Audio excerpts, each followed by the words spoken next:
उदास उसकी हर शाम होती है, मोहब्बत जब किसी की नीलाम होती है। स्वागत है दोस्तों आप सभी का आज की इस नए वीडियो में। नया पैटर्न नए कलर में आप सभी का भूगोल विषय में स्वागत है। यहाँ पे दोस्तों हम लोग नए मॉडल पेपर को हल करेंगे और इस मॉडल पेपर के जरिए वो सारे इंपॉर्टेंट क्वेश्चन कराने की कोशिश करेंगे जो आपके पेपर में आने वाले हैं। तो चलिए दोस्तों शुरुआत करते हैं और सबसे पहले यहाँ पे भूगोल की बात करते हैं। तो यहाँ पे आप पेपर पैटर्न देख लीजिए और यहाँ पे 8 बहुविकल्पीय क्वेश्चन आपको देखने को मिलेंगे।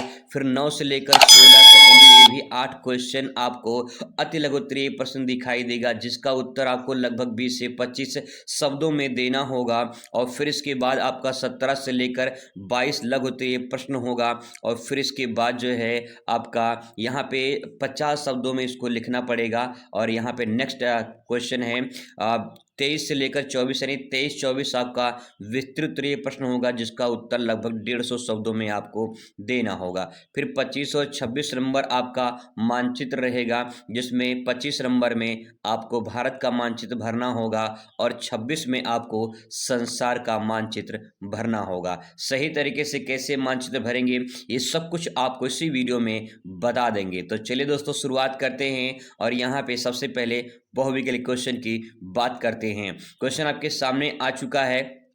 क्वेश्चन कह रहा है कि निम्नलिखित में से कौन सा एक मानव भूगोल का उपागम नहीं है। मानव भूगोल का उपागम नहीं है ये आपसे पूछा गया है। मात्रात्मक क्रांति, उत्तर आधुनिकवाद या फिर स्थानिक संगठन या फिर क्षेत्रीय विभेदन। तो इसमें सही जवाब क्या होगा कमेंट करके ज़रूर बताइएगा कि सही जवाब क्या होगा। तो इसमें पहला आपका जो मात्रात्मक क्रांति है ये आपका इसमें राइट आंसर हो जाएगा। दूसरा प्रश्न आपके सामने कोल खोज क्या है या कोल खहोज के नाम से भी इसे जाना जाता है, इसका तात्पर्य क्या है। तो यहाँ पे नीचे ऑप्शन देखा गया है सहकारी कृषि, रोपण कृषि, सामूहिक कृषि या फिर कारखाना कृषि। तो इसमें सही जवाब आपका हो जाएगा सामूहिक कृषि। सोवियत रूस में, सोवियत संघ रूस में जो है सामूहिक कृषि की जाती है, उस सामूहिक कृषि को कोल खहोज के नाम से जाना जाता है। तो ये सोवियत रूस में की जाती है तो इसको ध्यान रखेंगे। ठीक है, अगले क्वेश्चन पर आ जाते हैं कि अधोलिखित में से किस प्रकार की बस्तियां सड़क, नदी, नहर के किनारे बनी होती हैं। तो यहाँ पे वृत्ताकार होता है, रेखीय होता है, वर्गाकार या फिर आयताकार। सही जवाब इसमें हो जाएगा आपका रेखीय, क्योंकि जो सड़क होता है वो ऐसे रेखा में होता है, नदी होती है ऐसे रेखा में बहती है, नहर होता है ऐसे नहर बहती है। तो इस प्रकार से ये रेखीय हो जाएगा। ठीक है, चलिए आगे देखते हैं, अगले क्वेश्चन पर नजर डालते हैं। बहुत ही मोस्ट इंपॉर्टेंट क्वेश्चन आपके सामने है। निम्नलिखित में से किसे संयुक्त राज्य अमेरिका का जंग का कटोरा कहा जाता है। जंग का कटोरा किसे कहा जाता है, शिकागो को, स्पैरोज पॉइंट या फिर क्वीनलैंड या फिर पिट्सबर्ग को। तो इसमें सही जवाब आपका हो जाएगा पिट्सबर्ग को जंग का कटोरा कहा जाता है। क्योंकि इसलिए कहा जाता है यहाँ पे क्योंकि यहाँ लौह इस्पात उद्योग यहाँ पे होता है सबसे ज़्यादा, यहाँ पे जो है लौह उत्पादन होता है, इसीलिए इसे जंग का कटोरा कहा जाता है। अगले क्वेश्चन पर नजर डालते हैं। तो निम्नलिखित में से निम्नलिखित नगरों में से कौन नदी तट पर अवस्थित नहीं है। नदी तट पर अवस्थित नहीं है, आगरा, पटना, भोपाल या फिर कोलकाता। जो आगरा है ये यमुना नदी के तट पर है। ठीक है, यमुना नदी के तट पर है। पटना गंगा नदी के तट पर है। भोपाल किसी नदी के तट पर नहीं है। कोलकाता हुगली नदी के तट पर है। ठीक है, हुगली नदी के तट पर है। तो उसमें भोपाल जो मध्य प्रदेश की राजधानी है ये नदी के तट पर नहीं है। इसमें सही जवाब आपका हो जाएगा भोपाल। ठीक है, चलिए आगे है क्वेश्चन नंबर नेक्स्ट है। निम्नलिखित में से किस स्थान प्रथम परमाणु ऊर्जा स्टेशन स्थापित किया गया था। नरौरा, राणा प्रताप सागर, तारापुर, कलपक्कम में।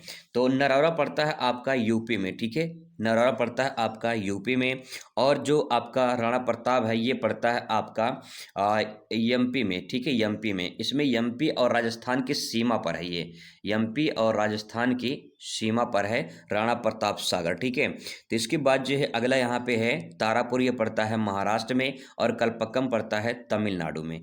तो यहाँ पे जो है आपका जो राइट आंसर होगा वो तारापुर होगा। और तारापुर जो है 1969 में इसकी स्थापना की गई थी। ये पड़ता है महाराष्ट्र में। भारत का पहला परमाणु ऊर्जा केंद्र है। ठीक है, चलिए आगे देखते हैं, क्वेश्चन नंबर 7 पर आ जाते हैं।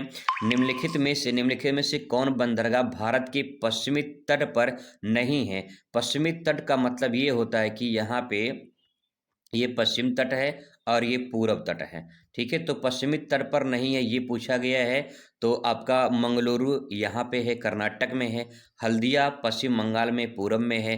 कांडला बंदरगाह गुजरात में पड़ता है। मारमागांव गोवा में पड़ता है। तो इस प्रकार से इसमें हल्दिया जो है आपका पूरब में है, तो हल्दिया इसमें आपका राइट आंसर हो जाएगा। ठीक है, आगे है क्वेश्चन नंबर 8 पे आ जाते हैं। 8 कथन निष्कर्ष वाले क्वेश्चन हैं। ऐसे क्वेश्चन आपको देखने को मिलेंगे, तो बहुत ही सोच समझ के इसका उत्तर आपको देना होगा। क्वेश्चन है, कथन और कारण दिए गए हैं, सही विकल्प चुनकर उत्तर दीजिए। तो कथन कह रहा है कि धान, गेहूं और दलहन की फसलों के लिए जलोढ़ मिट्टी उपयोगी है। क्या ये बात सत्य है? अगर सही है तो इसको आप सही मान लीजिए। ठीक है, सही मान लीजिए। और फिर इसके बाद कारण देखिए, जलोढ़ मिट्टी अधिक नमी के लिए प्रसिद्ध है।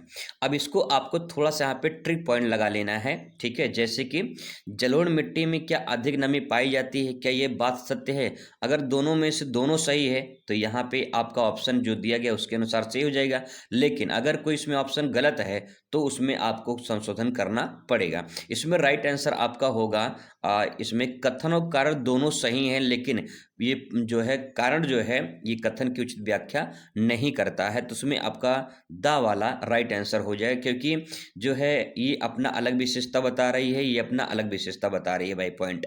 ठीक है, तो इस प्रकार से इसमें जो दा वाला है ये आपका इसमें राइट आंसर हो जाएगा। तो ये 8 बहुविकल्पीय क्वेश्चन हो गए। अब बात करते हैं अति लघुत्तरीय प्रश्न की। दोस्तों यहाँ पे आपके सामने है अति लघुत्तरीय प्रश्न। कुछ इस प्रकार से प्रश्न देखने को मिलेंगे। सिंपल इसका उत्तर लिखेंगे। आइए आसान शब्दों में आपको समझा देते हैं। क्वेश्चन कि रटजल के शब्दों में मानव भूगोल को परिभाषित कीजिए। रटजल के शब्दों में मानव भूगोल को परिभाषित करना है। अगला है यहाँ पे मानव विकास के किन्हीं 2 उपागम को बताइए। ठीक है, अब यहाँ पे आपको एक तरीका बता दे रहे हैं। यहाँ पूछा है मानव विकास के 2 उपागम बताना है। ठीक है, तो ऊपर यहाँ बहुविकल्पीय क्वेश्चन में मैंने अभी आपको यहाँ पे क्वेश्चन कराया था। ये देखिए यहाँ पे क्वेश्चन यहाँ पे है कि मानव भूगोल का जो है उपागम नहीं है, तो ये आपका पहला वाला नहीं है। ये दोनों तो तीनों तो हैं यहाँ पे, तो 2 ही आपको लिखना है। यहाँ से पहला पॉइंट और दूसरा पॉइंट यहाँ से उठा के लिख दीजिए। ध्यान रखिए एक बात और, कि आपके जो पेपर होंगे उस पेपर में से आगे पीछे देख लीजिएगा। हो सकता है कि आपके बहुविकल्पीय क्वेश्चन का उत्तर लॉन्ग वाले क्वेश्चन में मिल जाए या शॉर्ट वाले में मिल जाए, और आपके जो लॉन्ग वाले क्वेश्चन के उत्तर हैं या फिर अति लघु लघु के उत्तर हैं वो आपके बहुविकल्पीय में कुछ हिंट मिल जाए वहां से। तो पूरा पेपर एक बार अच्छे से पहले पढ़ लीजिए। जैसे इसका उत्तर यहाँ पे देखिए मिल गया है, तो इसमें से 2 आप लिख दीजिए, काम हो जाएगा, आपका मानव भूगोल का उपागम हो जाएगा। ठीक है, अब इसमें 1 नहीं है 3 तो रहेंगे ही, सिंपल सी बात है। तो आपको 2 ही लिखना है, 2 लिख दीजिए। इस प्रकार से आप आंसर को यहाँ से छांट के भी मतलब प्रेजेंट कर सकते हैं। कभी कभी ऐसा भी पेपर में आ जाता है, तो आप उस तरह से भी आंसर को लिख सकते हैं। ठीक है, लेकिन मैं इसका उत्तर भी लिख के आपको बताऊं कैसे आप इसे और अच्छे से लिख सकते हैं। चलिए आगे उत्तर पर आ जाते हैं। इस प्रकार से प्रश्न आपको देखने को मिलेगा। तो यहाँ पे आपका रहा ये उत्तर। ठीक है, अब इसको समझने का प्रयास करते हैं। रटजल के अनुसार मानव भूगोल की परिभाषा देनी है। तो यहाँ पे फ्रेडरिक रटजल मानव भूगोल के जनक कहे जाते हैं। अब यहाँ पे इनकी परिभाषा है कि मानव भूगोल और मानव समाजों और धरातल के बीच संबंधों का संश्लेषित अध्ययन है। इस शब्द पर जोर दिया गया है, संश्लेषित। संश्लेषित का मतलब होता है जुड़ा होना। ठीक है, जुड़ा होना या फिर कह सकते हैं मिला होना। ठीक है, जुड़ा होना मिला होना का मतलब क्या है? किससे जुड़ा होना, किससे मिला होना, तो वही बात आपको समझना है। सिंपल भाषा में समझिए इसे। मान लीजिए मानव है। ठीक है, प्रकृति को जगह पे हम यहाँ पे एक पेड़ मान लेते हैं, इन्वायरमेंट, ये भी तो प्रकृति नहीं दिया है। अब एक बात बताइए जरा आप। ठीक है, यहाँ पे समझने का प्रयास करेंगे। अगर ये मानव, ठीक है, जो मानव है, अगर इस पेड़ पर जो है आश्रित है, यानी पेड़ से छांव ले रहा है, पेड़ से फल ले रहा है, पेड़ से लकड़ी प्राप्त कर रहा है, यानी पेड़ से सब कुछ इसको और जो है आवश्यकताएं की पूर्ति हो रही है। अगर इस पेड़ को अगर ये मानव काट दे तो पेड़ का असर मानव पे पड़ेगा कि नहीं पड़ेगा? बिल्कुल पड़ेगा। और जब मानव इस पेड़ को काटेगा तो मानव का सर पेड़ पर पड़ेगा। तो आप बताइए क्या दोनों में संबंध है कि नहीं है, क्या एक दूसरे से दोनों जुड़े हैं कि नहीं जुड़े हैं? बिल्कुल जुड़े हैं। तो जुड़े होने को ही तो संश्लेषित कहते हैं। ठीक है, तो यहाँ पे जब मानव और प्रकृति, जब मानव, ठीक है, जब मानव और प्रकृति का अंतर संबंध हो या दोनों को एक साथ मिलाकर अध्ययन करें तो उसे मानव भूगोल कहा जाता है। और रटजल ने यही कहा है कि जो मानव भूगोल है वो मानव समाजों, यानी मानव है, मानव कहाँ रहता है? समाज में रहता है। कि मानव एक सामाजिक प्राणी है। मानव समाजों और धरातल के बीच में, धरातल मतलब कि जो धरातल पे संसाधन है, धरातल यानी पृथ्वी पर जो संसाधन है मानव समाज उसका उपयोग करता है और पूरा मानव समाज पूरे धरातल से जुड़ा हुआ है। संश्लेषित मतलब जुड़ा हुआ है, तो जुड़ा होगा, संबंध तो होगा ही, सिंपल सी बात है। तो इसका कुल मिला जुला के बस आप इतना लिख सकते हैं कि जो मानव होता है वो प्रकृति के साथ में जुड़ा होता है और मानव और प्रकृति का जो अंतर संबंध होता है इसी को मानव भूगोल कहा जाता है। ठीक है, सिंपल परिभाषा अपने शब्दों में भी आप इसे बयां कर सकते हैं। अगले क्वेश्चन पर आ जाते हैं दोस्तों। क्वेश्चन है मानव विकास के 2 उपागम बताइए। 2 उपागम बताइए। तो यहाँ पे मैंने अलग लिखा है, उसको भी आप लिख सकते हैं जो मैंने भी आपको थोड़ी देर पहले बताया था। आय उपागम हो जाएगा, कल्याण उपागम हो जाएगा, ये भी आप लिख सकते हैं। ठीक है, इसके बीच में लिखने की जरूरत नहीं है, 2 पूछा गया है तो 2 आप लिख देंगे। मैं आपको समझाने के लिए मैंने यहाँ पे लिखा है। ठीक है, यह सबसे पुराना उपागम है जिसमें आय के स्तर को विकास का सूचक माना जाता है। यानी सिंपल सी बात है, मानव विकास कब करेगा? आप जरा सोच के बताइए कि मानव विकास कब करेगा? मानव विकास तब कर पाएगा जब मानव के पास आय होगी। अब उपागम का मतलब होता है स्रोत, ठीक है, साधन कह सकते हैं। तो आय एक क्या है? साधन है। अगर आय होगा तो मानव विकास होगा, सिंपल। ठीक है, आगे देखिए कल्याण उपागम। कल्याण उपागम का मतलब क्या है? यहाँ पे मानव कल्याण तब होगा जब उसकी शिक्षा अच्छी होगी, उसका स्वास्थ्य अच्छा होगा, ठीक है, उसके पास इनकम रहेगा तो अपना वो जो है कल्याण कर सकता है। तो इस प्रकार से इसके बारे में आप सोच सकते हैं, लिख सकते हैं थोड़ा सा। अगर ये 4 नंबर में क्वेश्चन आ गया तो लिखने के लिए कैसे लिखेंगे वो मैं तरीका आपको बता दे रहा हूं। ठीक है, चलिए आगे क्वेश्चन पर नजर डालते हैं। क्वेश्चन आपके सामने है, निर्वाह कृषि से तात्पर्य क्या है? निर्वाह कृषि क्या होती है? तो निर्वाह कृषि खेती की वह प्रकार होता है जिसमें किसान उसका परिवार अपने जीवन निर्वाह के लिए फसल उत्पादन करते हैं, उसे जीविका निर्वाह कृषि कहते हैं। इसमें मुख्य जो है रूप से परिवार की जरूरतों को पूरा किया जाता है। बहुत सिंपल क्वेश्चन है, लिखा है निर्वाह कृषि यानी अपने जीवन यापन के लिए। जब मानव अपने जीवन यापन के लिए कृषि करता है, खेती करता है तो उसे हम जीवन निर्वाह कृषि कहते हैं, सिंपल। ठीक है भैया, चलिए आगे देखते हैं, अगले क्वेश्चन पर नजर डालते हैं। खनन को प्रभावित करने वाले कारक बताइए। खनन का मतलब जो खुदाई से हमें खनिज प्राप्त होता है, जो संसाधन प्राप्त होते हैं वो खनन कहलाता है। ठीक है, अब कौन कौन से प्रभावित करने वाले कारक है? कारक मतलब कारण, रीजन कौन कौन से हैं? तो देखिए पहला यहाँ पे भौतिक कारक है, ठीक है, दूसरा है आर्थिक कारक है। अब इसके बारे में लिखने की जरूरत नहीं है, 2 पॉइंट लिख दिए 2 नंबर मिल जाएगा, लेकिन यहाँ पे समझाने के लिए मैंने यहाँ पे थोड़ा थोड़ा लिख दिया है। भौतिक कारक में जैसे खनिज जमाव का आकार, श्रेणी और उसकी उपस्थिति यानी गहराई वगैरह, ये सब कुछ डिपेंड करता है कि किस चट्टान में मिल रहा है, कितनी गहराई में खनिज मिल रहा है, ये सब इसके भौतिक को मतलब कि भौतिक कारक हो जाएंगे। दूसरा है आर्थिक कारक, इसमें खनिज की मांग कितनी हो रही है, उपलब्ध कितना हो रहा है, तकनीकी कैसी है, परिवार के साधन कैसे हैं, श्रम की लागत कैसी, ये सब जो है खनन को प्रभावित करते हैं। ठीक है, तो इस प्रकार से इसके बारे में आप यहाँ पे लिख सकते हैं। क्वेश्चन नंबर आ जाते हैं नेक्स्ट पर, काफी मोस्ट इंपॉर्टेंट क्वेश्चन है ये, 4 नंबर में भी पूछा जा सकता है। क्वेश्चन है कि सफेद कॉलर और नीला कॉलर श्रमिक में अंतर बताइए। तो मैं थोड़ा सा आपको यहाँ पे हिंट देने की कोशिश करूंगा। आपने पढ़ा होगा अपने अपने जो है सिलेबस में, एक होता है प्राथमिक क्रिया, ठीक है, एक होता है आपका प्राथमिक क्रिया, प्राथमिक क्रिया, एक होता है आपका द्वितीय क्रिया, ठीक है, द्वितीय क्रिया, और एक होता है आपका तीसरा वाला तृतीय क्रिया होता है। चतुर्थक भी होते हैं लेकिन यहाँ पे 3 समझते हैं पहले। अब यहाँ पे जो आपके ये प्राथमिक होते हैं, द्वितीयक होते हैं, तृतीयक होते हैं। प्राथमिक को आप मान लीजिए कि इसमें जो आपके जो लाल कलर श्रमिक होते हैं, लाल कॉलर श्रमिक, ठीक है, वो आपके प्राथमिक में आते हैं, ठीक है। फिर इसके बाद द्वितीयक में कौन आते हैं? द्वितीयक में आते हैं आपके नीला कॉलर श्रमिक, ठीक है, नीला कॉलर श्रमिक। और फिर इसके बाद जो आपका तृतीयक होता है, इसमें आते हैं सफ़ेद कॉलर श्रमिक, ठीक है, सफ़ेद कॉलर श्रमिक। तो इस प्रकार से डिवाइड है, इस प्रकार से इसको बांट सकते हैं। तो सफ़ेद कलर में देखिए, इसमें लिखेंगे, यहाँ पे लिखा गया है, पहले सफ़ेद कलर देख लेते हैं। सफ़ेद कलर वे कुशल पेशेवर होते हैं, ठीक है, पेशेवर होते हैं जो मानसिक कार्य और कार्यालयों में प्रबंधन का काम करते हैं, जैसे डॉक्टर, इंजीनियर, क्लर्क। कहने का मतलब ये कि जो सफ़ेद कपड़े पहनकर, मान लो महसूस करिए आपकी सफ़ेद कपड़े पहनकर लोग जो है ऑफिस वगैरह में बैठे रहते हैं, टाई बेल्ट लगाए रहते हैं, ठीक है। तो वो सब क्या करते हैं, जैसे डॉक्टर, इंजीनियर हो गए, सब टाई बेल्ट लगा के सफ़ेद कपड़े पहनकर बढ़िया से ऑफिस में, दफ्तर में बैठे रहते हैं। तो जो उच्च वाला काम करते हैं, जिनके पास कुशल ज्ञान होता है, उनको सफ़ेद कॉलर कहा जाता है, ठीक है। और जो मेहनत करते हैं, मजदूरी करते हैं, वो जो है नीला कलर, नीले नीले कपड़े पहनकर जो है काम करते हैं, ताकि गंदा ना हो, खराब ना हो, ठीक है, इस प्रकार से। तो वे श्रमिक जो शारीरिक श्रम और औद्योगिक कार्य करते हैं, उन्हें नीला कॉलर श्रमिक कहा जाता है। जैसे कारखानों में जो मजदूर होते हैं, इन्हें द्वितीयक श्रेणी में ये सब आते हैं। तो मैं तीनों आपको बता दिया है, तीनों आप अच्छे तरीके से लिख सकते हो, ठीक है। अब यहाँ पे ये हो गया, आगे बात करते हैं क्वेश्चन पर। नेक्स्ट है उत्तर भारत के 2 गैरिसन यानी छावनी नगर को बताइए।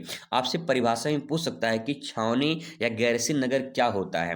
तो जहाँ पे सेना के कैंप वगैरह लगाए जाते हैं, सेना का जो है प्रशिक्षण केंद्र होता है, उसे गैरिसन या छावनी नगर के नाम से जाना जाता है। जैसे आप इसे कैंटोमेंट, इसे बोलते हैं कैंटोमेंट बोलते हैं, कैंटोमेंट बोलते हैं, ठीक है, कैंटोमेंट बोलते हैं। और शॉर्ट फॉर्म में इसे जो है कैंट कहा जाता है, शॉर्ट फॉर्म में इसे कैंट कहा जाता है। जैसे वाराणसी कैंट, अयोध्या कैंट, ठीक है, अंबाला कैंट, जालंधर कैंट, इस प्रकार से कैंटोमेंट को कैंट बोला जाता है। जहाँ पे सेना के प्रशिक्षण केंद्र होते हैं, जहाँ पे सिखाया जाता है, ट्रेनिंग दी जाती है, सब कुछ काम होता है, उसे कैंटोमेंट शॉर्ट फॉर्म में कैंट बोलते हैं। तो इस प्रकार से 2 पूछा गया है, 2 लिख देंगे, ठीक है। क्वेश्चन नंबर अगले पर आ जाते हैं। कह रहा कि भारत के 2 महत्वपूर्ण मैग्नीज उत्पादक राज्यों का नाम बताइए। तो उड़ीसा और मध्य प्रदेश जो है आप यहाँ पे लिख सकते हैं। आप इसे याद कर सकते हैं ओम के नाम से, ठीक है, ओम, जैसे बोलते हैं ना ओम, ऐसे करके। तो ओम के नाम से आप इसे याद कर सकते हैं कि मैं जो है मैं ओम ओम बोलूंगा, ठीक है, मैं क्या बोलूंगा, ओम ओम बोलूंगा। तो मैं से मैग्नीज हो जाएगा, और ओ से उड़ीसा, और माँ से मध्य प्रदेश हो जाएगा, ठीक है। इस प्रकार से ट्रिक से याद कर सकते हैं। अगले क्वेश्चन पर आ जाते हैं। क्वेश्चन कह रहा कि वायु ऊर्जा उत्पादन के लिए अनुकूल परिस्थितियां वाले 2 राज्य बताइए। अब यहाँ पे क्वेश्चन चेंज करके दे देगा कि पवन ऊर्जा उत्पादन वाले 2 राज्य बताइए। तो पवन ऊर्जा कहें, वायु ऊर्जा कहें, बात एक ही है, ठीक है। गुजरात, राजस्थान सबसे मोस्ट इंपॉर्टेंट है, और दोनों जो है गुजरात और राजस्थान दोनों पास पास में है। ये आपका गुजरात हो जाएगा, ऊपर यहाँ पे राजस्थान हो जाएगा। अब दोस्तों बात करेंगे लघु उत्तरीय प्रश्न की। लघु उत्तरीय प्रश्न जो है जब आप लिखेंगे तो 4 अंक आपको यहाँ से मिलेगा। कैसे लिखे कि पूरा नंबर मिल जाए, आइए जानते हैं इस वीडियो में, पूरा डिटेल में आपको आसान शब्दों में समझाते हैं। पेपर में ऐसे ही क्वेश्चन दोस्तों देखने को मिलेंगे, हुबहू आपको ऐसे ही क्वेश्चन आएगा, और अगर आप इसे तैयार कर लेते हैं तो पक्का आपको फायदा तो जरूर मिलेगा। यहाँ से आइए फटाफट इसको रिवीजन कर लेते हैं। कुछ इस प्रकार से क्वेश्चन आपको देखने को मिलेंगे। सीधा आ जाते हैं प्रश्न उत्तर पे। तो क्वेश्चन है कि रोपड़ कृषि पर टिप्पणी लिखिए। रोपड़ कृषि पर टिप्पणी आपको लिखना है, क्या होती है रोपड़ कृषि, इसके बारे में बतानी है आपको। तो सिंपल भाषा में अगर कहा जाए तो रोपड़ कृषि वो होती है जो बागानों में की जाती है, जो व्यवसाय के लिए की जाती है। इसमें पूंजी श्रम अधिक लगता है, इसमें उच्च तकनीकी की जरूरत होती है, ठीक है। अब इसके बारे में थोड़ा सा आप लिख सकते हैं कि रोपड़ कृषि लाभ आधारित एक व्यवसायिक या व्यापारिक कृषि होती है, पहला पॉइंट, जिसे यूरोपीय उपनिवेशों ने शुरू किया था। यूरोपीय उपनिवेशों का मतलब ये कि जब भारत ब्रिटिश का गुलाम था, तो यहाँ पे ब्रिटिश लोगों ने इसकी शुरुआत की थी, इस कृषि की। अब इसमें कौन कौन सी फसल उगाई जाती है, तो जैसे है चाय, आपने नाम सुना है, ठीक है, चाय सुना है, क्या पिया भी होगा। और ऐसे ही इसके जो है कपास आपने नाम सुना होगा, ठीक है। और फिर इसके बाद आपने कहवा नाम सुना होगा, यानी कॉफ़ी जिसे कहते हैं, ठीक है। ऐसे ही गन्ना है, आज के डेट में पिपरमिंट चलता है, वो भी आपका इसमें आ जाता है, जो व्यवसाय के लिए किया जाता है। अब इसकी विशेषता क्या है, तो विशेषता में देखिए, इसमें विशाल कृषि फार्मों की आवश्यकता होती है। विशाल कृषि फार्मों की आवश्यकता करने का मतलब ये है कि बड़े बड़े ज़मीन होते हैं और वहाँ पे खेती की जाती है। वो 1-2 बिस्सा में खेती नहीं होती है, वहाँ पे 10-10 55 बीघा में खेती होती है और वहाँ पे ज़्यादा से ज़्यादा उत्पादन होता है तो फ़ायदा ज़्यादा मिलता है। इसके बाद अगर बात करें निवेश की, निवेश का मतलब जितना पैसा उसमें लगेगा यानी खर्च कितना लगेगा, तो इसमें अधिक पूँजी और वैज्ञानिक पद्धति पर ही जो है ये इसकी ज़रूरत होती है। कुशल प्रबंधन मतलब देख-रेख की ज़रूरत ज़्यादा होती है, बहुत इसमें मेहनत लगती है, ठीक है। आगे है यहाँ पे कुछ ऐसे फसल होते हैं जैसे कि यह एक जो है फसल कृषि है, जैसे कि चाय, कॉफ़ी, रबर, गन्ना, केला, इस प्रकार में ये फसल आते हैं।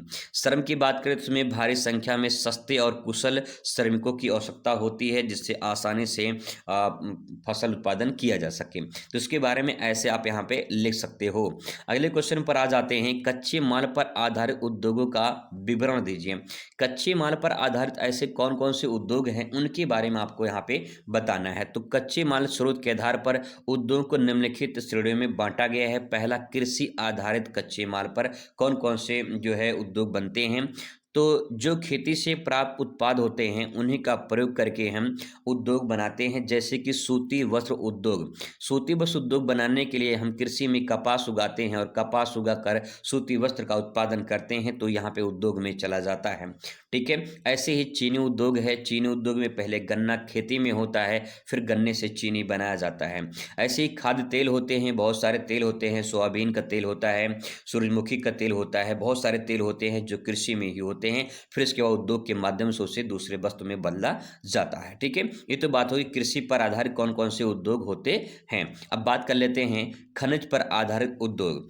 जो धात्विक या फिर अधात्विक खनिजों का उपयोग करते हैं उस प्रकार से हम खनिज जो खनिज उद्योग होते हैं उसको बनाते हैं, जैसे कि लोहा इस्पात उद्योग है, एल्युमिनियम उद्योग है, ये सब जो है खनिज आधारित उद्योग होते हैं, ठीक है। अगला है रसायन उद्योग। रसायन आधारित उद्योग में देखिए, इसमें जो प्राकृतिक रसायन होते हैं या पेट्रोकेमिकल का उपयोग करके जो है रासायनिक आधारित उद्योग तैयार किया जाता है, जैसे कि प्लास्टिक है, उर्वरक है, ये सब रासायनिक आधारित उद्योग के अंतर्गत आते हैं, ठीक है। अगला यहाँ पे है वन पर आधारित उद्योग। वनों से प्राप्त जो सामग्री होती है जैसे कागज, फर्नीचर, लाख, बहुत सारी चीज़ें जो है बनाई जाती हैं।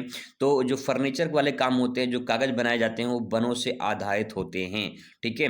अगला है पशु आधारित उद्योग। पशु आधारित से बहुत सारे जैसे पशुओं से चमड़ा, ऊनी वस्त्र ये सब प्राप्त होते हैं, तो पशु पर आधारित उद्योग इस प्रकार से इसके बारे में 2 लाइन लिख सकते हैं, ठीक है। इसके बाद तो अगला क्वेश्चन आ जाएगा यहाँ पे, चतुर्थक क्रियाकलाप की व्याख्या कीजिए। तो चतुर्थक जो क्रियाकलाप है उसमें हम लिखेंगे, चतुर्थक क्रियाकलाप ज्ञान पर आधारित उच्च स्तरीय सेवा क्षेत्र होता है। तो यहाँ पे ज्ञान पर आधारित उच्च सेवा क्षेत्र होता है। इसके अर्थ में आप यहाँ पे लिख सकते हैं, इसमें सूचनाओं का संग्रहण करना, उत्पादन और प्रसार शामिल होता है। इसकी परिभाषा हो जाएगी। अब इसमें कौन कौन से कार्य होते हैं, तो इसमें अनुसंधान, विकास, सॉफ्टवेयर विकास या सॉफ्टवेयर इंजीनियर जो होते हैं, उन जो डिजाइन वगैरह बनाते हैं, विशेष परामर्श जो होते हैं, वित्तीय सेवा, ये सब जो है कार्य इसके अंतर्गत आते हैं। आपसे एग्जाम्पल के तौर पे पूछ लेगा कि 2 चतुर्थक क्रियाकलाप के नाम बताइए, तो इसमें से 2 आप लिख सकते हैं, ठीक है। अब इसका महत्व क्या है, तो यह विकसित अर्थव्यवस्था में अधिक पाया जाता है। जो देश विकसित है वहां पे ज्यादा देखने को मिलता है, ठीक है। जो देश विकासशील है वहां पे कम देखने को मिलता है। इसमें उच्च शिक्षित और कुशल श्रमिक की प्रधानता होती है। तो इस प्रकार से ये चतुर्थक क्रियाकलाप है। सिंपल आसान शब्दों में मैंने लिखा है, आसान शब्दों में आप लिख सकते हैं। अगला क्वेश्चन है कि साझा संपत्ति संसाधन क्या होता है। साझा संपत्ति संसाधन, जैसे साझा संपत्ति संसाधन वे भूमि या संसाधन होते हैं जिनका स्वामित्व किसी व्यक्ति के पास ना होकर पूरे समुदाय या समाज के पास होता है। यहाँ पे जो सेंटेंस लिखा गया है बहुत ही सिंपल सेंटेंस लिखा गया है कि कोई ऐसा भूमि हो, कोई ऐसा संसाधन हो जो किसी एक व्यक्ति का हक ना हो, कोई एक व्यक्ति मालिक ना हो, बल्कि पूरा समाज मालिक हो, पूरा समुदाय मालिक हो या सरकार मालिक हो, तो इसे साझा संपत्ति संसाधन कहा जाता है। जैसे यहाँ पे हम कह सकते हैं कि इसका उपयोग में जैसे हम चारागाह है, सामुदायिक वन है, ठीक है, सार्वजनिक कुएं हैं, जलाशय हैं, तालाब वगैरह हैं, ये सब इसके अंतर्गत आते हैं। इसका महत्व क्या है, इसके महत्व में आप ले सकते हैं कि ये संसाधन मुख्य रूप से भूमिहीन और गरीब परिवारों के लिए, पशुओं को चराने के लिए, ईंधन आदि के लिए महत्वपूर्ण होते हैं। तो इस प्रकार से ये काफ़ी इंपॉर्टेंट होते हैं। अगला है यहाँ पे स्वामित्व के बारे में बात करें तो इनमें ग्राम पंचायत या सरकार का अधिकार होता है, जिसे हम साझा संपत्ति संसाधन के नाम से जानते हैं। ठीक है, अगले क्वेश्चन पर आ जाते हैं। भारत में कपास की खेती के लिए जो है भौगोलिक दशाएं क्या है, ये आपको बताना है। तो भारत में कपास की जो खेती होती है कैसे होती, किस प्रकार से होती है, उसके बारे में लिखना है। तो ये एक रेशेदार नकदी फसल है। नकदी का मतलब व्यवसाय के लिए की जाती है, व्यवसाय के उद्देश्य से की जाती है। तो ऐसी कृषि, ऐसी फसल जो कि व्यवसाय के लिए की जाती है, जैसे कि इसे रोपड़ कृषि के नाम से भी इसे जाना जाता है। ठीक है, आगे इसमें लिखेंगे और आप यहाँ पे इसमें परिस्थितियाँ कैसी होनी चाहिए, यानी वहाँ पे तापमान कैसा होना चाहिए। तो तापमान भी आप यहाँ पे लिख सकते हैं। तापमान जो है 21 डिग्री सेल्सियस से लेकर 30 डिग्री सेल्सियस तक तापमान होना चाहिए और कम से कम 210 पाला रहित दिन होना चाहिए। ठीक है, यानी जो 210 पाला रहित मतलब कि आंकड़ा माना जाता है कि ज़्यादा पाला वगैरह नहीं पड़ना चाहिए। ठीक है, और मिट्टी कैसी होनी चाहिए, तो मिट्टी में देखेंगे यहाँ मुख्य रूप से दक्कन के पठारों की काली मिट्टी, जिसे रेगुर मिट्टी कहा जाता है, यहाँ पे नमी धारण करने की क्षमता इसमें ज़्यादा होती है। तो ये फसल वहाँ पे ज़्यादा उगाई जाती है, यानी कपास जो है वो काली मिट्टी में उगाई जाती है। और कभी कभी बहुविकल्पीय क्वेश्चन में पूछ लेता है कि कपास की खेती के लिए कौन सी मिट्टी सबसे उपयुक्त मानी जाती है। तो सही जवाब इसमें काली मिट्टी हो जाएगा। काली मिट्टी को रेगुर मिट्टी या रेंगर मिट्टी के नाम से भी जाना जाता है। इसमें नमी धारण करने की क्षमता भी अधिक होती है। तो इस प्रकार से इसके बारे में आप यहाँ पे लिख सकते हो। फिर इसके बाद आता है क्षेत्र, कौन कौन से क्षेत्र में यानी राज्यों में इसका उत्पादन होता है। तो गुजरात, महाराष्ट्र सबसे मोस्ट इंपॉर्टेंट ये दो स्टेट हैं। फिर इसके बाद तेलंगाना, भारत के ये कुछ राज्य है जहाँ पे जो कपास जो है वो उत्पादन किया जाता है। इसका उपयोग के बारे में बात करें तो यह सूती बस उद्योग के लिए मुख्य कच्चा माल होता है और जब तक कपास नहीं रहेगा तब तक सूती वस्त्र नहीं बनेगा, इसीलिए ये कच्चे माल के रूप में प्रयोग किया जाता है सूती वस्त्र के लिए। ठीक है, अगले क्वेश्चन पर नजर डालते हैं। क्वेश्चन कह रहा है कि भारत के प्रमुख औद्योगिक प्रदेशों के बारे में बताइए। तो भारत के प्रमुख जो औद्योगिक प्रदेश है उसके बारे में आपको लिखना है। इसमें लिखेंगे भारत में उद्योगों का संकेंद्रण कुछ विशेष क्षेत्रों में है। संकेंद्रण का मतलब होता है एक ही केंद्र पर, एक ही जगह पे कई सारे जो है उद्योग यहाँ पे बनाए जाते हैं। ठीक है, एक ही जगह पे सारी चीज़ वहाँ पे मिल जाती है, जिन्हें प्रमुख औद्योगिक प्रदेश कहा जाता है। जैसे जैसे यहाँ पे देखिए मुंबई पुणे प्रदेश, यहाँ सूती वस्त्र और जो है पेट्रोकेमिकल उद्योग जो है यहाँ पे होता है। तो इस प्रकार से ये आपका औद्योगिक केंद्र प्रदेश हो जाएगा। ठीक है, अगला यहाँ पे पॉइंट है हुगली प्रदेश, जो पश्चिम बंगाल में है। यहाँ पे जूट और इंजीनियर उद्योग जो है विकास हुआ है। ठीक है, ऐसे बेंगलुरु और चेन्नई प्रदेश है, यहाँ पे ऑटोमोबाइल और सूचना प्रौद्योगिकी IT सेक्टर के लिए प्रसिद्ध है। छोटा नागपुर पठार है जो झारखंड उड़ीसा में है, यहाँ पे लौह इस्पात उद्योग भारी केंद्र यहाँ पे पाया जाता है। ठीक है, गुजरात और औद्योगिक प्रदेश के बारे में बात करें तो यहाँ पे अहमदाबाद, वडोदरा है, यहाँ पे सूती वस्त्र और तेल शोधन जो है ये प्रसिद्ध है इसके लिए। तो इस प्रकार से कुछ औद्योगिक प्रदेश हैं जहाँ कुछ न कुछ उद्योग होता रहता है। ठीक है, उसी के बारे में आपको यहाँ पे लिखना है। इसके बाद दोस्तों आता है विस्तृत उत्तरीय प्रश्न, जिसका उत्तर लिखने के लिए आपको 6 अंक मिलेंगे और 150 शब्दों में आपको लिखना है। 150 शब्दों का मतलब कम से कम 2 से ढाई पेज में आपको आंसर लिखना है। ठीक है, अब यहाँ पे क्वेश्चन है ग्रामीण बस्ती की समस्याओं की विवेचना कीजिए। अगर आपको ये वाला नहीं आ रहा है तो अथवा करके नीचे है अंतर्राष्ट्रीय व्यापार में पनामा और सुएज नहर के योगदानों की व्याख्या कीजिए। तो इस प्रकार से क्वेश्चन दोनों में से कोई एक करना होगा और फिर इसके बाद 24 में से दोनों में से कोई एक करना होगा। आइए इसका उत्तर देखने का प्रयास करते हैं। यहाँ पे ग्रामीण बस्तियों की समस्याओं की विवेचना कीजिए, 6 अंक आपको यहाँ से प्राप्त होंगे। तो इसकी विवेचना करना है, कैसे करना है आइए जानते हैं कैसे करना है। आप अगर गांव में रहते हैं तो गांव में बस्तियां कैसी होती हैं, किस प्रकार से समस्याएं वहां उत्पन्न होती हैं, इसके बारे में आपको थोड़ा सा रिलेट करना होगा और समझने का प्रयास करेंगे तो समझ में आ जाएगा। ग्रामीण बस्तियां कृषि पर आधारित होती हैं, परंतु इनमें अनेक समस्याएं पाई जाती हैं। कौन कौन सी समस्याएं हैं तो आइए जानते हैं एक एक करके। सबसे पहली समस्या है गरीबी और बेरोजगारी। गरीबी और बेरोजगारी हेडिंग डाल के इसमें लिखेंगे, मैंने यहाँ पे शॉर्ट में लिखा आपको समझाने के लिए। कृषि पर निर्भरता और अधिक होने से जो है उनकी आय कम कम हो जाती है। आज के डेट में कृषि पर जो उत्पादन होते हैं कृषि में, वो उतना दाम नहीं मिल पाते हैं जितना और लोगों को मिलते हैं जो लोग अन्य जगह पे कमाने जाते हैं, काम करने जाते हैं। तो यहाँ पे कृषि में जो है आय कम हो चुकी है और गरीबी बेरोजगारी बढ़ चुकी है। तो इसके बारे में आप यहाँ पे ले सकते हैं, समस्या हो जाएगी। नेक्स्ट, आधारभूत सुविधाओं में अभाव। आधारभूत सुविधाओं में अभाव का मतलब है कि अच्छी शिक्षा नहीं मिल पाती है, स्वास्थ्य अच्छा नहीं मिल पाता है, सड़क बिजली की कमी होती है, ये सब गांव में देखने को मिलती है।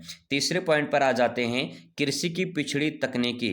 कृषि की पिछड़ी तकनीकी का मतलब है कि पुरानी परंपरा खेती जो होती है वही करते हैं और उत्पादन कम होता है, उत्पादन कम होता है तो पैसा भी कम मिलेगा। तो इस प्रकार से ये जो पुरानी तकनीकी है उसका उपयोग किया जाता है। आगे है स्वच्छ पेयजल की समस्या। बहुत सारे ऐसे क्षेत्र हैं जहाँ पे पानी अच्छे से मिलता नहीं है और मिलता भी है तो स्वच्छ नहीं रहता है। तो कई गाँव में जो है स्वच्छ जल उपलब्ध नहीं हो पाते हैं या स्वच्छ जल नहीं मिल पाते हैं, तो भी प्रकार की समस्या है। अगला है पॉइंट यहाँ पे स्वास्थ्य सुविधाओं की कमी। बहुत सारे गाँव हैं, बहुत सारे ऐसे क्षेत्र हैं जहाँ पे अस्पताल नहीं है, डॉक्टर हैं नहीं है, ठीक है। अगर अस्पताल हैं भी तो अच्छे डॉक्टर नहीं मिल पाते हैं, तो ये भी सब समस्या इसके अंतर्गत आती है।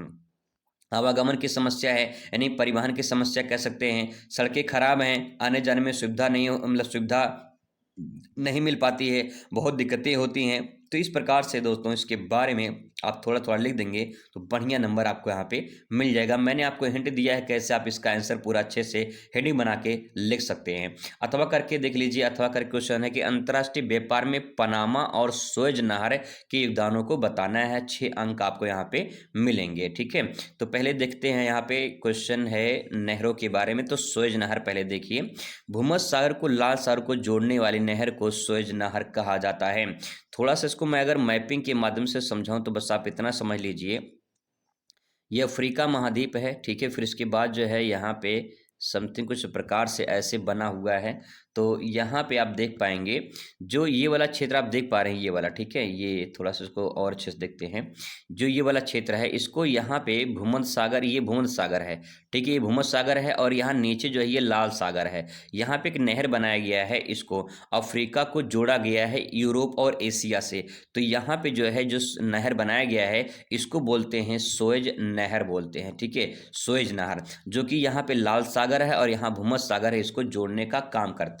तो थोड़ा सा अगर मैपिंग कर देंगे ना भैया तो बढ़िया पूरा नंबर मिल जाएगा, क्योंकि लॉन्ग क्वेश्चन है, 6 में 6 पूरा नंबर मिलेगा। पूरा अच्छे से अगर आपको नंबर लानी है तो मैपिंग आप प्रैक्टिस जरूर करिए, ठीक है। तो ये भूमध्य सागर और लाल सागर को जोड़ती है, पहला फैक्ट पॉइंट हो जाएगा। अब आगे बात करते हैं, यूरोप और एशिया के बीच दूरी कम होती है, तेल और व्यापारिक जहाजों के लिए अत्यंत उपयोगी हो चुका है, ठीक है। अब यहाँ पे इसके बारे में थोड़ा और लिखना पड़ेगा, डायग्राम बना देंगे तो बढ़िया पूरा नंबर मिल जाएगा। मैं शॉर्ट में आपको समझा दे रहा हूँ। यहाँ पे पनामा नहर के बारे में देख लेते हैं। ये अटलांटिक महासागर और प्रशांत महासागर को जोड़ता है। अगर इसको आप मैपिंग के द्वारा समझने का प्रयास करते हैं तो इसको जो है ऐसे समझ सकते हैं। थोड़ा सा स्क्रीन छोटा है तो इसलिए मोबाइल पे मैं बना रहा हूँ तो यहाँ पे सही से बन नहीं पाएगा, नहीं तो कॉपी में अच्छे से बन जाएगा, ठीक है। अब यहाँ पे देखिए ये नॉर्थ अमेरिका है, ये नॉर्थ अमेरिका है, ये साउथ अमेरिका है, ठीक है। यहाँ पे एक नहर बनाया गया, इसे बोलते हैं पनामा नहर, ठीक है। पनामा नहर, ये जो पनामा नहर है इधर जो है प्रशांत महासागर है इधर, और इधर जो है यहाँ पे अटलांटिक महासागर है, तो इनको जोड़ने का काम करता है, ठीक है। तो वही यहाँ पे है कि अटलांटिक महासागर और प्रशांत महासागर को जोड़ता है। अब आपको एक बात बता दें कि यहाँ से एक आपका बहुविकल्पी या फिर अति लघु क्वेश्चन बन जाएगा कि पनामा नहर किसको किसको जोड़ती है या फिर सुएज नहर किसको जोड़ती है। तो ये ध्यान रखेंगे, पनामा नहर अटलांटिक महासागर और प्रशांत महासागर को जोड़ती है, और जो सुएज नहर है वो भूमध्य सागर को जोड़ती है, ठीक है। एक तरफ भूमध्य सागर है, एक तरफ लाल सागर है, इसको जोड़ती है, ठीक है। ऐसे आप यहाँ पे लिख सकते हैं। अब यहाँ पे अगला पॉइंट है यहाँ पे कि उत्तर और दक्षिण अमेरिका के व्यापार में सहायक हुआ है और समय ईंधन की बचत हुई है। ये मैंने शॉर्ट में आपको बताया है, डायग्राम बना देंगे तो पूरा नंबर आपको मिल जाएगा। अगला क्वेश्चन है कि भारत के प्रमुख औद्योगिक प्रदेशों का वर्णन कीजिए। भारत में कौन कौन से औद्योगिक प्रदेश हैं इसके बारे में आपको बताना है। तो भारत में जो उद्योग हैं उनका विकास कुछ विशेष क्षेत्रों में हुआ है जिन्हें औद्योगिक प्रदेश कहा जाता है। इसका उत्तर अभी हम लोगों ने देखा था, ठीक है, ऊपर ही देखा था। तो इस प्रकार से यहाँ पे लिखा गया है, वही चीज़ यहाँ पे थोड़ा विस्तार में हो जाएगा, ठीक है। आप ऊपर वाला यहाँ पे लिख सकते हैं। हैं। अगले क्वेश्चन पर आते हैं कि इंदिरा गांधी नहर कमान क्षेत्र के विशेष संदर्भ में सतत पोषण विकास के उपायों की विवेचना कीजिए। 6 अंक आपको मिलेगा। इंदिरा गांधी नहर के बारे में आपको बताना है। तो यहाँ पे उत्तर पे आ जाइए तो देखिए, इंदिरा गांधी नहर राजस्थान के शुष्क क्षेत्रों में स्थित है और ये सतत विकास के लिए जो है कुछ उपाय यहाँ बताए गए हैं। सबसे पहला यहाँ पे कि बहुविकल्पीय क्वेश्चन में पूछ लेगा कि इंदिरा गांधी नहर कहाँ बहती है, तो जवाब होगा राजस्थान में सबसे ज़्यादा प्रवाहित होती है। अगले पॉइंट पर आ जाते हैं यहाँ पे। अब यहाँ पे हेडिंग डालेंगे जल का विवेकपूर्ण उपयोग, यानी जो इंदिरा गांधी नहर है उसका जो जल होता है उसका विभिन्न या विवेकपूर्ण अच्छे तरीके से दिमाग से उसका इस्तेमाल किया जाता है। टपक सिंचाई या फिर स्प्रिंकलर इसको कहा जाता है। टपक सिंचाई का मतलब ये होता है कि जैसे मान लो टोटी होता है ना, टोटी टोटी मतलब कि जो नल का होता है, नल का ऐसे नल बोलते हैं, टोटी बोलते हैं अपने देहाती भाषा में। तो यहाँ से ऐसे पानी टपकता रहता है, ऐसे पानी टपकता रहता है, ठीक है। ऐसे जो पानी है वो टपकता रहता है, तो इसे टपक सिंचाई कहते हैं। जैसे जो फसल होते हैं उसमें बूंद बूंद टपकता रहता है, तो टपक सिंचाई होगा। स्प्रिंकल का मतलब होता है छिड़काव करना, जैसे कि इस प्रकार से जो मशीन होती है वहाँ पे इस प्रकार से इसे छिड़काव करते हैं, ठीक है। तो इस प्रकार से छिड़काव होता रहता है, तो इसको स्प्रिंकलर के नाम से जाना जाता है। तो इस प्रकार से पानी का उपयोग किया जाता है, वहाँ पे कम पानी में ज़्यादा काम करने की ज़रूरत होती है, ठीक है। अगला है जल भराव और लवणता नियंत्रण। जल भराव और लवणता नियंत्रण का मतलब ये है कि उचित जल और जो है निकासी की व्यवस्था भी बनाया गया है, ताकि जो है लवणता की मात्रा ज़्यादा ना हो, क्योंकि मरुस्थल एरिया है तो लवणता की मात्रा उसमें ज़्यादा हो सकती है, तो दिक्कत हो सकती है। अगला पॉइंट इसमें लिख सकते हैं फसल चक्र अपनाना। फसल चक्र अपनाने का मतलब ये है कि कम जल वाली फसलों का जो चयन किया जाए और बार बार फसलों को बदल बदल के बोया जाए, बैठाया जाए, ताकि जो है फसल अच्छी खासी हो जाए, ठीक है। नेक्स्ट है वनीकरण। मरुस्थलीकरण रोकने हेतु वृक्षारोपण किया जाए, ताकि ज़्यादा ज़्यादा वृक्षारोपण होंगे तो मरुस्थल का जो विस्तार है वो कम हो जाएगा, ठीक है। अगला है मृदा संरक्षण। मृदा संरक्षण के लिए जैविक खादें जो है उसका इस्तेमाल किया जाता है और भूमि सुधार किया जाता है, ताकि जो है अच्छी से अच्छी मृदा होगी और ज़्यादा से ज़्यादा उत्पादन हो पाएगा, ठीक है। जन जागरूकता। जन जागरूकता का मतलब ये है कि किसानों को प्रशिक्षण दिया जाए और किस प्रकार से जो है उसका उपयोग किया जाए कि भविष्य में भी अच्छे से वो चलता रहे, तो इस प्रकार से इसके बारे में ऐसे आप लिख सकते हो, ठीक है। अगला यहाँ पे दोस्तों आता है मानचित्र। भारत का मानचित्र भरने के लिए आएगा, जैसे यहाँ पे आप देख पाएंगे क्वेश्चन इस प्रकार से देखने को मिलेगा। भारत का सर्वाधिक जनसंख्या घनत्व वाला राज्य पूछा है, तो भारत का सर्वाधिक जनसंख्या घनत्व वाला राज्य आपका हो जाएगा बिहार। अब बिहार आपको मानचित्र भरना है, तो यहाँ पे एक मानचित्र ले लेते हैं, ठीक है। अब लैंडमार्क आपको ढूंढना है इस मानचित्र में, ऐसे सादा मानचित्र आपको मिलेगा। तो यहाँ पे जो ये गड्ढा वाला भाग देख रहे हैं ये वाला, ठीक है, ये नेपाल है और नेपाल का जो आधा हिस्सा है वो यूपी का है और आधा हिस्सा जो है वो लगभग बिहार का सीमा साझा करता है। तो अब यहाँ पे बिहार आपको लिखना है, तो आप यहाँ पे ऐसे जिसे गोला करके और यहाँ पे लिख दीजिए, यहाँ पे बिहार लिख दीजिए और क्वेश्चन नंबर फर्स्ट है तो यहाँ पे फर्स्ट ऐसे लिख दीजिए, बस काम हो गया, आपको पूरा नंबर मिल जाएगा, ठीक है। ऐसे मानचित्र भरते हैं। आगे है क्वेश्चन नंबर नेक्स्ट है, कह रहा है केरल की राजधानी नगर आपको भरना है, तो केरल की राजधानी तिरुवनंतपुरम हो जाएगा। तो केरल आप नीचे मानचित्र पर आएंगे तो ये देखिए यहाँ पे साइड में ये आपका केरल है, ठीक है, ये केरल है। तो केरल की राजधानी तिरुवनंतपुरम है, तो ये आप यहाँ पे ऐसे सिंबल बना के यहाँ पे और आगे पीछे कहीं भी लिख दीजिए, जहाँ दूर लिखेंगे जो है एक तीर बना देंगे, नहीं तीर बना देंगे, ठीक है। यहाँ पे लिखेंगे तिरुवनंतपुरम, ठीक है, ऐसे भी लिख सकते हैं तिरुवनंतपुरम, तिरुवनंतपुरम हो जाएगा। तो इस प्रकार से आप उसको लिख सकते हैं तिरुवनंतपुरम। यहाँ पे क्वेश्चन नंबर दूसरा है तो दूसरा यहाँ पे लिख देंगे, क्वेश्चन नंबर जरूर डालेंगे ताकि जो है पता चले कि कौन सा आंसर आपने लिखा है, ठीक है। अगला है यहाँ पे नीलगिरी पहाड़ियाँ कहाँ पे है, ये आपको दिखानी है मानचित्र में। तो नीलगिरी पहाड़ियाँ देखो भैया यहाँ पे पड़ते हैं दक्षिण भारत में, इधर यहाँ तमिलनाडु, सॉरी यहाँ पे ये इस टाइप पे केरल हो जाएगा और यहाँ पे आपका ये हो जाएगा तमिलनाडु, ठीक है, तमिलनाडु हो गया। और यहाँ पे आपका पड़ता है कर्नाटक, ऊपर कर्नाटक पड़ता है, तो इसी के बीचों बीच यहाँ पे पड़ेगा नीलगिरी पहाड़ियाँ, ठीक है, यहीं पे। तो ये आप यहाँ पे दर्शा दीजिए और यहाँ पे लिखिए नीलगिरी पहाड़ी, ठीक है, नीलगिरी पहाड़ी यहाँ पे लिख देंगे, बस काम हो जाएगा, क्वेश्चन नंबर डाल देंगे, ठीक है। अगले क्वेश्चन पर आ जाइए। क्वेश्चन कह रहा है कि पारादीप पत्तन यानी पारादीप बंदरगाह आपको बताना है। तो पारादीप बंदरगाह पड़ता है उड़ीसा में, और उड़ीसा पड़ेगा यहाँ पे, ये यहाँ पश्चिम बंगाल है, उसके जस्ट नीचे यहाँ पे उड़ीसा पड़ेगा। तो यहाँ पे समुद्र के तट पर होगा पारादीप, तो यहाँ पे लिखिए पारादीप। ठीक है, पारादीप कहाँ पड़ता है? उड़ीसा में पड़ता है। यहाँ पे क्वेश्चन नंबर डाल देंगे चौथा, यहाँ पे बस आपका काम हो जाएगा। ठीक है, इसके बाद पांचवा क्वेश्चन है कि पांचवा क्वेश्चन है पुष्कर झील कहाँ पे है? तो पुष्कर झील राजस्थान में है, और यहाँ पे राजस्थान में जो है आप, ये राजस्थान है।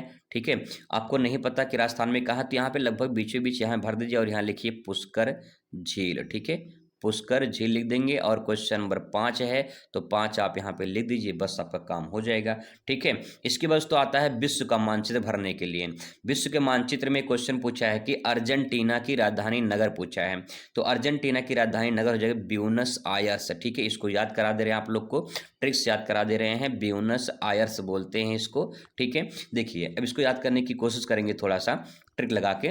जब आपका जो है, जब आपका नौकरी लग जाएगा, महसूस करिए कि आपका जब नौकरी लग जाएगा तो अर्जेंट में, ठीक है, अर्जेंट में आपका बोनस आएगा। क्या आएगा? बोनस आएगा। अर्जेंट में बोनस आएगा, यानी ब्यूनस आयर्स, ब्यूनस आयर्स आएगा कब? अर्जेंट में आएगा। तो Argentina Buenos Aires, Argentina Buenos Aires. ठीक है भैया, इस प्रकार से। तो यहाँ पे अर्जेंटीना कहाँ पे है? ये देखिए साउथ अमेरिका महाद्वीप है। ठीक है, साउथ अमेरिका में जो है यहाँ पे इस प्रकार से, ऐसे यहाँ पे इस प्रकार से जो है, ये जो आप देख रहे हैं इस साइड में ऐसे करके, यही आपका अर्जेंटीना है। तो यहाँ पे इसे गोला करिए और यहाँ पे लिखिए अर्जेंटीना। इसकी राजधानी पूछा है ना, तो यहाँ ब्यूनस आयर्स, यहाँ पे लिखिए ब्यूनस। ठीक है, ब्यूनस आयर्स इस प्रकार से लिख देंगे, बस काम हो जाएगा। क्वेश्चन नंबर फर्स्ट यहाँ पे लिख दीजिए। ठीक है, ऐसे ही करके दूसरे क्वेश्चन पर आ जाते हैं। दूसरा क्वेश्चन क्या कह रहा है? टंगानिका झील पूछा भैया, टंगानिका झील। तो टंगानिका झील देखिए अफ्रीका में पड़ता है, अफ्रीका में पड़ेगा, लगभग यहाँ पे पड़ेगा। ठीक है, यहाँ पे कुछ देश हैं, यहाँ पे देशों में पड़ता है, तो यहाँ पे लिखेंगे टंगानिका झील, टंगानिका झील, इस प्रकार से लिख देंगे। क्वेश्चन नंबर 2 है, 2 यहाँ पे लिख देंगे। ठीक है, चलिए आगे है क्वेश्चन नंबर दूसरे पे के बाद तीसरे पे आ जाते हैं। तीसरा कह रहा है ग्रेट डिवाइडिंग रेंज। ये ग्रेट डिवाइडिंग जो रेंज है ये आपका पड़ता है भैया ऑस्ट्रेलिया में, ग्रेट डिवाइडिंग रेंज। ठीक है, तो यहाँ पे ऑस्ट्रेलिया में इस प्रकार से, यहाँ पे ये पर्वत का नाम है ग्रेट डिवाइडिंग रेंज। तो यहाँ पे इस प्रकार से ऐसे बना देंगे। ठीक है, ऐसे सिंबल बना देंगे और यहाँ पे लिख देंगे ग्रेट, ग्रेट एरो बना के लिख देंगे। ठीक है, ग्रेट डिवाइडिंग, डिवाइडिंग अच्छे से आप पूरा लिख लेना, डिवाइडिंग रेंज हो जाएगा। ठीक है, रेंज हो जाएगा, ऐसे लिख देंगे, बस काम हो जाएगा। ठीक है, अगले क्वेश्चन पर आ जाते हैं। क्वेश्चन है कि अरल सागर कहाँ पे है? अरल सागर आपको भरना है। तो अरल सागर भैया ये पड़ता है आपका यहाँ पे, ये आपका जो देख रहे हैं ये कैस्पियन सागर है। ठीक है, इसी के जस्ट पास में छोटा सा यहाँ पे एशिया में, ठीक है, यहाँ पे है आपका अरल सागर, यहाँ पे अरल सागर भर देंगे। ठीक है, अरल सागर हो जाएगा, इस प्रकार से भर देंगे। वहाँ पे नंबर ले देंगे कौन सा क्वेश्चन है। ठीक है, नेक्स्ट है मिसिसिपी नदी पूछा है। तो मिसिसिपी जो नदी है वो नॉर्थ अमेरिका में है, और नॉर्थ अमेरिका ये रहा। तो यहाँ पे अमेरिका में एक नदी बहती, इसका नाम है मिसिसिपी मिसौरी। 2 नदी है मिसिसिपी मिसौरी, तो यहाँ पे आप लिखिए मिसिसिपी। ठीक है, मिसिसिपी हो जाएगा। ठीक है, इस प्रकार से मिसिसिपी भर देंगे, बस पूरा काम ओके हो जाएगा। इस प्रकार से पूरा का पूरा आप मानचित्र जो है भर सकते हैं। तो दोस्तों मैंने पूरा समझाने की कोशिश किया है कैसे आप जो है सही तरीके से आंसर को प्रेजेंट कर सकते हैं। आई होप आपको वीडियो पसंद आया होगा। मिलते हैं नेक्स्ट वीडियो में। Thanks for watching.